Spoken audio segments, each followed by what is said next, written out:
అందరికీ దేవుని నామం పేరిట వందనాలు తెలియజేస్తూ ఉన్నాను. అండ్ మీరు చూస్తున్నారు Prem gospel voice channel. And క్రిందటి రోజున మనం ఆల్రెడీ ఎలా మనము అబ్రహాం యొక్క జీవితం గురించిన సత్యాన్ని మనం గమనించుకున్నాము. అండ్ అదే విధంగా ఈరోజు అబ్రహాము సహోదరి కుమారుడైనటువంటి లోతు గారి గురించి మనం మాట్లాడుకుంటే, ఎలా అయితే ప్రీవియస్ స్టోరీలో వాళ్ళిద్దరూ విడిపోయి అంటే పర్సనల్‌గా విడిపోవడం కాదు గానీ, వారు ఎక్కడ వైరం కలుగుతుందేమో అని ఉద్దేశించి అబ్రహాము అండ్ లోతు గారు వీరిద్దరూ కూడా చెరొక దిక్కు వైపు వెళ్ళిపోవడం మనం గమనించాము.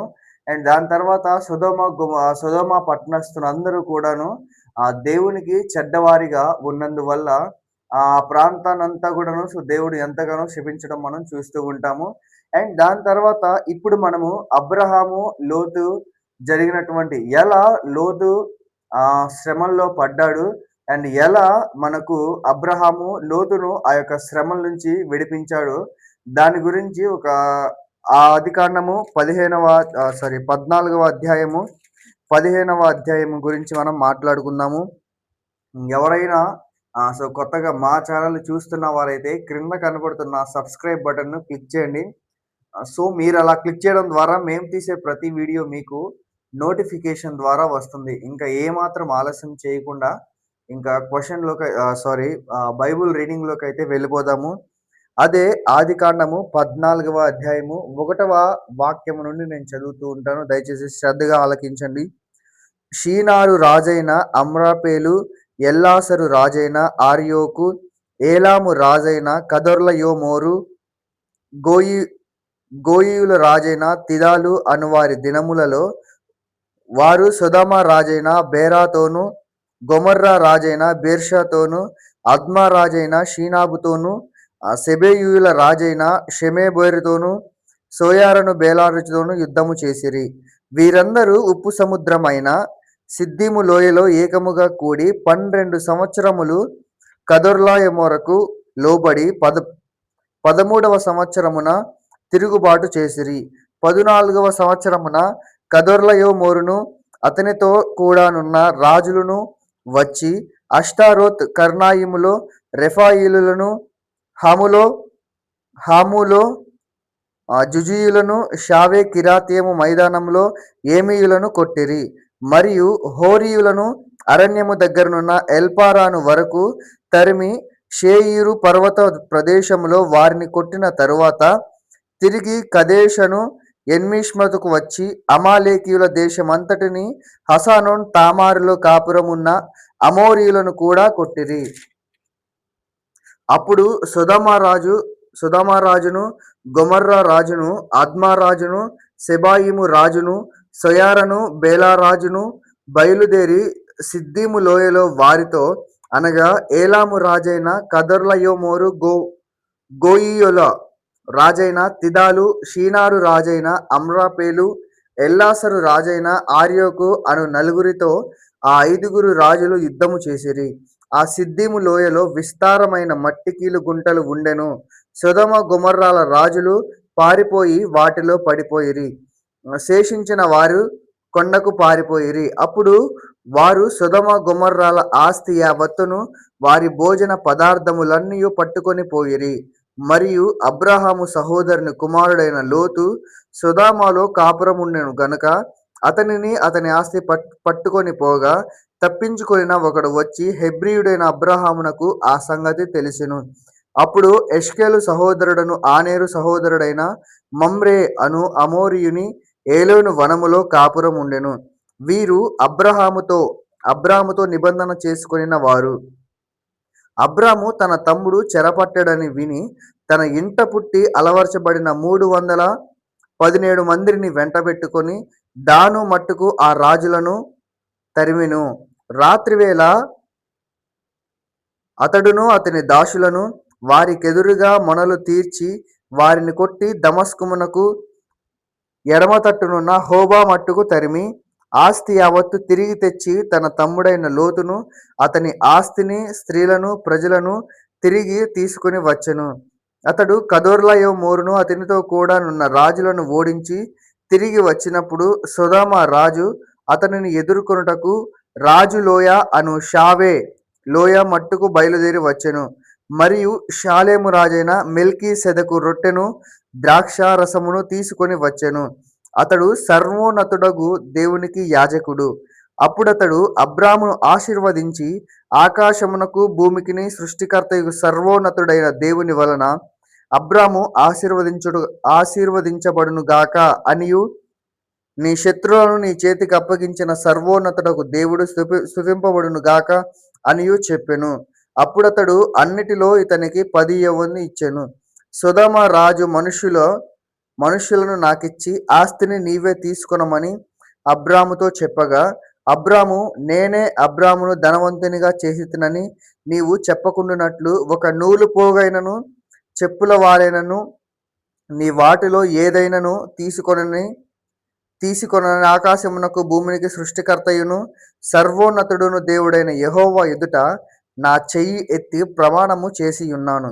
అయితే ఈ పడుచువారు భుజించినది తప్ప నాతో కూడా వచ్చిన అనేరు, ఎష్కోలు, మమ్రే అను వారికి ఏ ఏ భాగములు రావెలనో ఆయా భాగములు మాత్రము వారిని తీసుకొననిమ్మని సొదొమ రాజుతో చెప్పెను.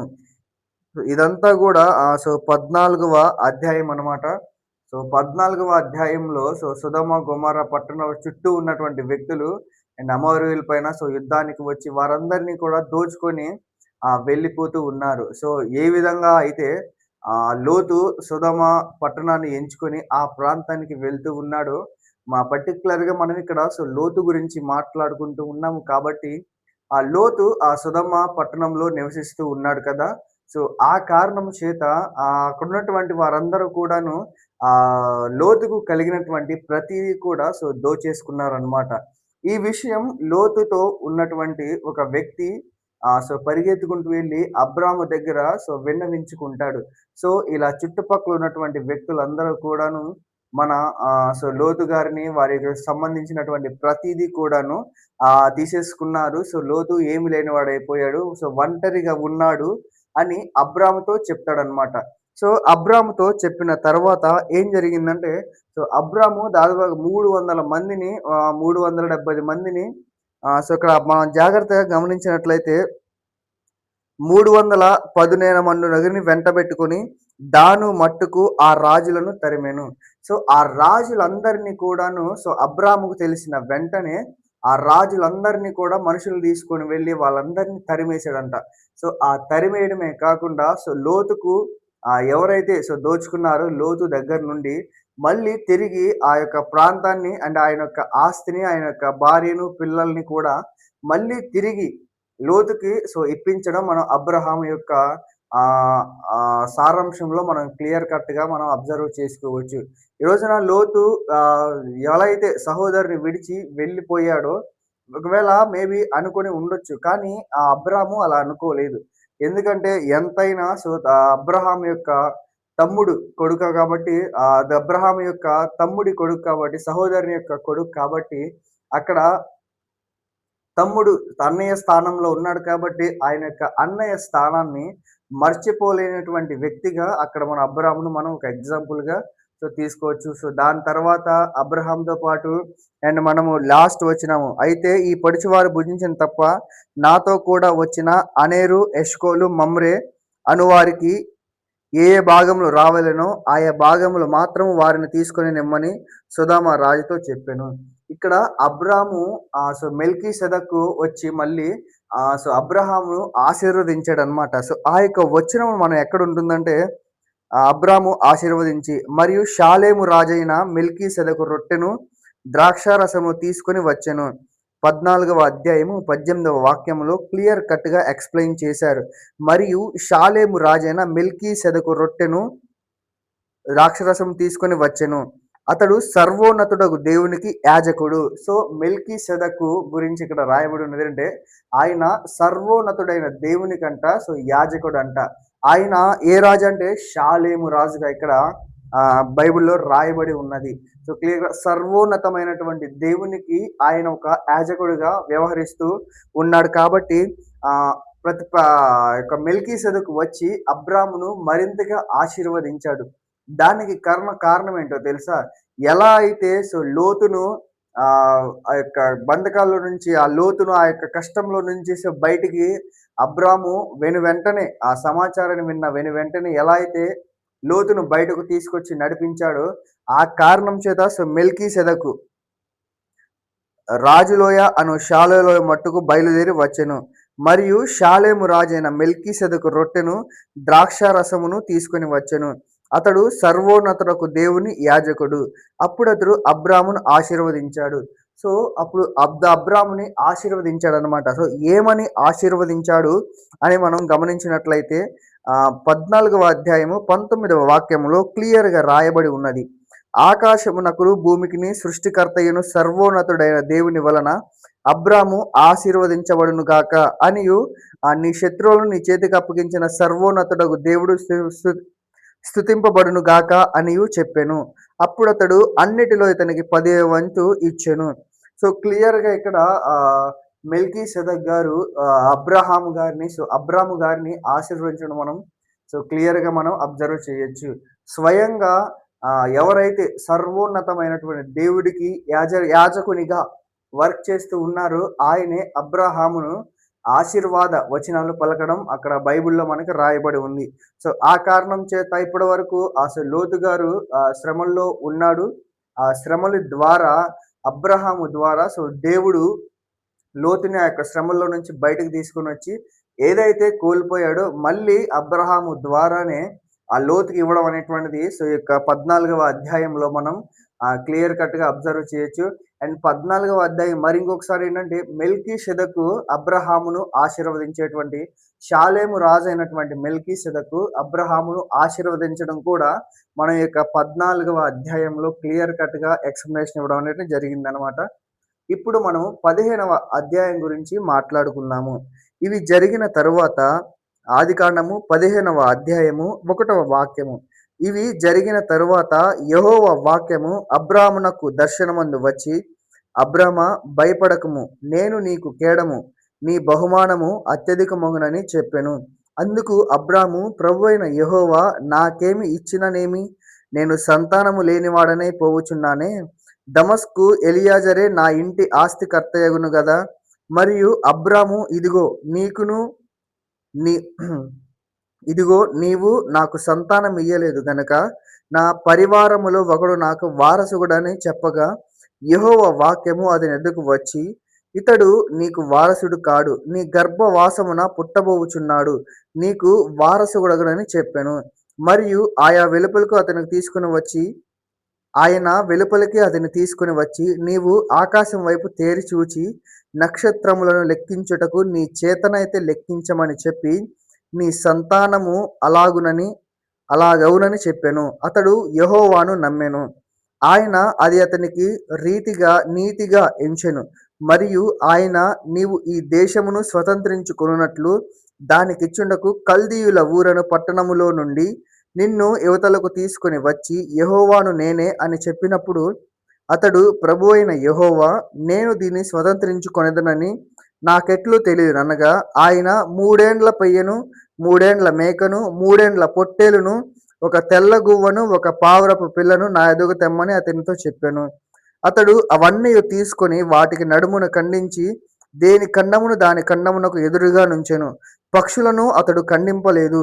గద్దలు ఆ కళేబరము మీద వాలినప్పుడు అబ్రామును వాటిని తోలివేసెను. ప్రొద్దుగుంక బోయినప్పుడు అబ్రామునకు గాఢ నిద్ర పట్టెను.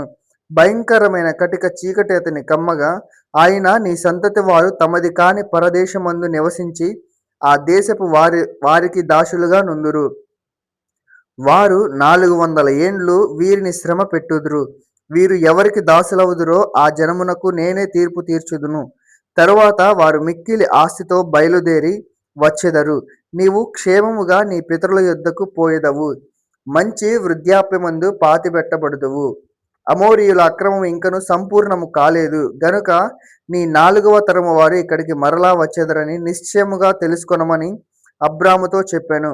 మరియు ప్రొద్దుగుంకి కటిక చీకటి పడిపోయినప్పుడు రాజు చూచున్న పొయ్యయు అగ్నిజ్వాలను కనబడి ఆ ఖండముల మధ్య నడిచిపోయెను.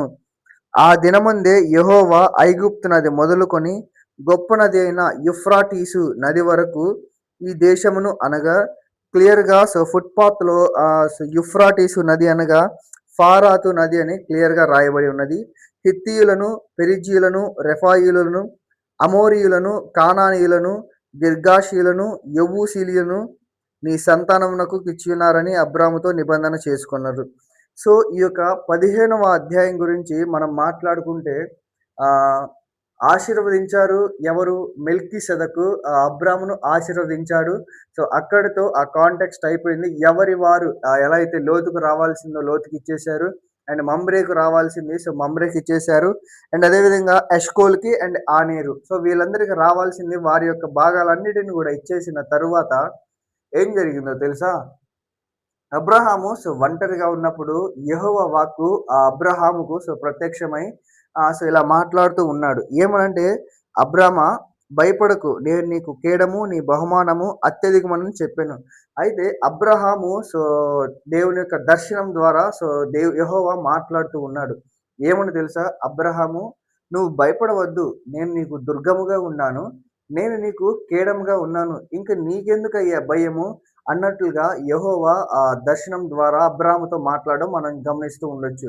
అయితే అబ్రహాం ఇక్కడ రిప్లై ఇస్తున్నాడు. ఏమని రిప్లై ఇస్తున్నాడంటే, నాకు అనుభవించడానికి and I have so much of properties నాకు చాలా ప్రాపర్టీస్ ఉన్నాయి అనుభవించడానికి. నా తర్వాత ఇవన్నీ ఉన్నా గానీ నాకు మాత్రం ఒక్కటి కొదువుగా ఉంది. అది ఏంటి? ఆ కొదువ గురించి మనం మాట్లాడుకుంటే అబ్రామునకు అప్పటికి 70 ఏండ్లు దాటినటువంటి శారాయికు ఇంకా సంతానము లేనటువంటి కార్యక్రమం మనం చూసుకోవచ్చనమాట. సో, అప్పటికే పిల్లలు లేరు. తర్వాత అబ్రాము యొక్క ఆస్తిని అనుభవించడానికి ఎవరు పిల్లలు లేరు. అయితే అప్పుడు అబ్రాము అంటూ ఉన్నాడు. ఏమన్నో తెలుసా? ఒకవేళ నాకు పిల్లల్ని ఇయ్యకపోతే నాలో ఈ యొక్క పనివారే నా యొక్క ఆస్తిని అనుభవిస్తారు. నాలో ఉన్నటువంటి ఈ పనివారు నా చుట్టూ ఉన్నటువంటి ఈ పనివారందరూ కూడా ఈ యొక్క ఆస్తిని అనుభవిస్తారయ్యా. సో, దానివల్ల నాకేంటి యూజు? ఎందుకు నా యొక్క ఆస్తంతా అని మాట్లాడుకుండడం అబ్రహాము యెహోవాతో దర్శనమందు మాట్లాడుకోవడం మనం అబ్జర్వ్ చేయొచ్చు. అయితే యెహోవా వాక్యము దాని తర్వాత యెహోవా వాక్యం వద్దకు వచ్చి 15వ అధ్యాయం 4వ వచనము. నీవు గర్భవాసమున పుట్టబోచున్నాడు. యెహోవా వాక్యం అతని యొద్దకు వచ్చి, ఇతడు నీకు వారసుడు కాడు. నీ గర్భవాసమున పుట్టబోచున్నాడు. నీకు వారసుడగునని చెప్పెను. మరియు ఆయనకు వెలుపలను తీసుకువచ్చి నీవు ఆకాశం తేరి చూసి అయితే ఈ కాంటెక్స్ట్ మొత్తం మనం జాగ్రత్తగా అబ్జర్వ్ చేస్తే లోపలికి తీసుకొని వెళ్ళిపోతాడనమాట అబ్రహాం గారిని. సో, లోపలికి తీసుకొని టెర్రస్ అంతా ఓపెన్‌లో ఉంటుంది. సో, ఓపెన్‌లో ఉన్నప్పుడు వెంటనే అబ్రాముని ఒక్కసారి నువ్వు కన్నులెత్తి చూడు. ఆకాశం వైపు చూడు అని అంటాడు. సో, వెంటనే అబ్రాము గారు ఆకాశం ఎత్తి ఆ యొక్క కన్నుల్ని చూస్తాడనమాట. ఆయన యొక్క తల పైకెత్తి ఆ యొక్క కన్నుల్ని చూస్తాడనమాట. ఆ నక్షత్రాలన్నిటిని చూస్తాడు. ఆ నక్షత్రాలను చూసి ఆశ్చర్యపోతాడు. సో, ఇప్పుడేమంటాడంటే మళ్ళీ యెహోవా దర్శనమందు ప్రత్యక్షమైనటువంటి యెహోవా ఇలా మాట్లాడుతూ ఉంటాడు. ఏమని చూసావు గదా! నువ్వు తలెత్తి నక్షత్రాలను చూసావు. ఒకసారి వాటిని లెక్కబెట్టు అంటాడు. కాంటెక్స్ట్ మనం అర్థం చేసుకుంటే ఒకసారి లెక్కబెట్టు అని అంటాడు. దానికి అబ్రహాం అనుకుని ఉండొచ్చు మేబీ ఏమనంటే, దేవా ఇన్ని నక్షత్రాలు నేనెక్కడ లెక్కబెడతాను అని ఒక సంభాషణ జరగడం మనం అబ్జర్వ్ చేయొచ్చనమాట. అయితే కదా లెక్క పెట్టలేవు గదా! ఈ రోజున నేను నీకు అంతమంది సంతానాన్ని నీకు ఇవ్వబోతూ ఉన్నాను అని దేవుడు అబ్రాముతో ఒక నిబంధన దర్శనం ద్వారా మాట్లాడడం అనేది మనం అబ్జర్వ్ చేయొచ్చనమాట. అంటే అన్నీ ఉన్నటువంటి జీవితంలో అబ్రహాముకి ఒక సంతానం మాత్రమే కొదువై ఉంది. అన్నీ ఉన్నాయి. అనుభవించడానికి ఆస్తి ఉంది, తినడానికి సంపద ఉంది. అండ్ దేవుడిచ్చినట్టు ఆశీర్వదించినటువంటి బహు పనివారందరూ గూడా అక్కడందరూ ఉండారు. కానీ సరే, ఏదైనా సరే ఒకటి తక్కువైంది. ఏంటది అనంటే, అది అబ్రహాముకు సంతానం కలగకపోవడం చేత దుఃఖపడుతూ ఉన్నాడు. ఆ దుఃఖాన్ని సైలెంట్‌గా దుఃఖపడుతున్నటువంటి అబ్రామును దేవుడు దర్శనం ద్వారా మాట్లాడాడు. ఏమని మాట్లాడాడు అని మనం అబ్జర్వ్ చేసుకుంటే ఆకాశం వైపు కళ్ళెత్తి చూడమన్నాడు. అండ్ ఈ ఆకాశ నక్షత్రాలు ఎంతైతే ఉంటాయో లెక్క పెట్టలేనంతగా ఉంటాయి కదా! నీ యొక్క సంతానాన్ని నేను ఆ విధంగా ఆశీర్వదించబోతా ఉన్నాను. దీవించబోతా ఉన్నాను అని సో, దేవుడు అబ్రాహాముతో మాట్లాడడం మనం క్లియర్ కట్‌గా అబ్జర్వ్ చేయొచ్చు. దాని తర్వాత ఏమంటున్నాడంటే ఇంకొక మాట చెప్తున్నాడు. అతడు ప్రభువైన యెహోవా నేను దీన్ని స్వతంత్రించుకొనేదని నాకెట్లు తెలియననగా ఆయన 3 ఏండ్ల పెయ్యను, 3 ఏండ్ల మేకను, 3 ఏండ్ల పొట్లేలును, ఒక తెల్ల గువ్వను, ఒక పావురపు పిల్లను నా యొద్దకు తీసుకురమ్మని అతనితో చెప్పగా, అయితే దానికంటే 7వ వచనము నీవు ఈ దేశమును స్వతంత్రించుకున్నట్లు దానికిచ్చుటకు కల్దీయుల ఊరైన పట్టణములో నుండి నిన్ను యువతలకు తీసుకొని వచ్చిన యెహోవాను నేనే అని చెప్పినప్పుడు సో, అయితే కల్దీయుల పట్టణంలో నుంచి నిన్ను యువతల వైపుకు కల్దీయుల పట్టణం నుంచి బయటకు విడిపించినటువంటి దేవుడను సో, నేనే అని యెహోవా క్లియర్ కట్‌గా అబ్రాముతో సో, మాట్లాడేటువంటి సందర్భాన్ని మనం చూడవచ్చు. దాని తర్వాత అంటాడనమాట.